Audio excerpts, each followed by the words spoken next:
संभल जामा मस्जिद के सदर गिरफ्तार हुए हैं। जफर अली को पुलिस ने अरेस्ट किया है।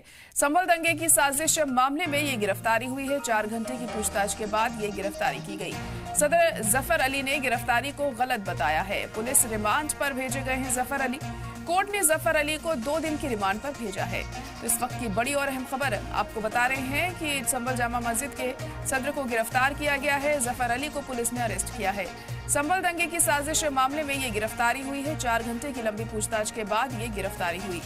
सदर जफर अली ने गिरफ्तारी को गलत बताया है। पुलिस रिमांड पर भेजे गए जफर अली। कोर्ट ने जफर अली को 2 दिन की रिमांड पर भेजा है। पूछताछ काफी देर तक हुई जफर अली से, जिसके बाद जफर अली को गिरफ्तार कर लिया गया है। फिलहाल जेल भेजा गया है जफर अली को।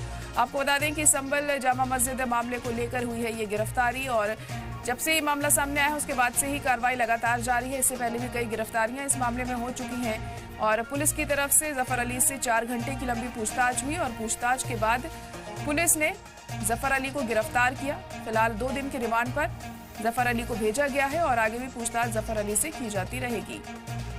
हालांकि जफर अली ने इन तमाम आरोपों को गलत बताया है और कहा है कि उन्हें बेवजह फंसाया जा रहा है। तो संभल दंगे की साजिश मामले में जफर अली की हुई है गिरफ्तारी।